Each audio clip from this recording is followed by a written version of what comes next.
Sosok Erik laporkan keluarga Jokowi ke KPK soal dugaan kolusi nepotisme.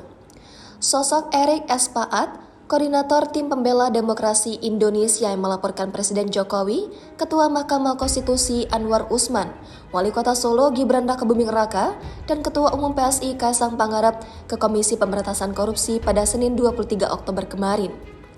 TPDI melaporkan Presiden Jokowi dan keluarganya itu atas dugaan tindak pidana korupsi, kolusi, dan nepotisme. Selain TPDI, Presiden Jokowi, Anwar Usman, Gibran, dan Kaisang juga dilaporkan Persatuan Advokat Nusantara.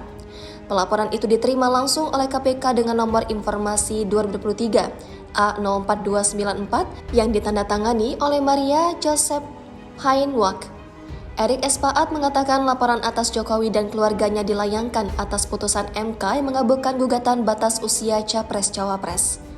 Dalam putusan dibacakan Anwar Usman itu, kepala daerah yang berumur di bawah 40 tahun boleh maju dalam Pilpres 2024. Dia mengatakan jabatan Anwar Usman yang merupakan ipar dari Jokowi diduga kuat mengindikasikan ada konflik kepentingan dalam putusan tersebut. Sebab menurutnya, dalam gugatannya dikabulkan oleh Hakim MK ini tercantum nama Gibran. Ditambah adanya gugatan lain yang juga dilayangkan oleh PSI yang kini diketuai oleh putra bungsu Jokowi, Kaisang Pangarep. Dari hasil penelusuran tribunnews.com, Erik S. Paat adalah seorang pengacara dan memiliki nama lengkap Erik Samuel Paat. Erik lahir di Banjarmasin pada 30 Januari 1959 sehingga saat ini usianya 64 tahun.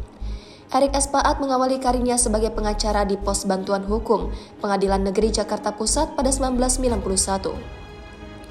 Setahun kemudian, lulusan Fakultas Hukum Universitas Katolik Indonesia lalu membuka kantor hukum Erik S. Paat dan rekan yang lokasinya di Jalan Proklamasi, Jakarta Pusat. Erik S. Paat juga tergabung dalam TPDI dan ikut mengadvokasi kasus penyerangan kantor PDI pada 27 Juli 1996. TPDI berisi para ahli hukum dan memiliki hubungan yang cukup erat dengan PDI Perjuangan. Pasalnya, TPDI pernah membela PDIP dan Ketua Umum Megawati Soekarno Putri dalam kasus 27 Juli 1996. Sosok aktivis lain yang ada di TPDI adalah Kaspudin Nur, Firman Akbar, Hasolowan Huta Barat, Neti Saragi, Martin Erwan, Tarkelin Brahmana, dan Saud Pangaribuan. Dikutip dari PDI Perjuangan Jatim.com, TPDI hadir ketika Orde Baru berusaha menghadang kepemimpinan Megawati di PDIP, serta desakan aktivis demokrasi saat itu agar Megawati menggerakkan revolusi. Namun Megawati justru memilih jalur hukum dan didukung TPDI. Akhirnya perjuangan TPDI menjadi bagian dari sejarah hingga PDI bertransformasi menjadi PDIP.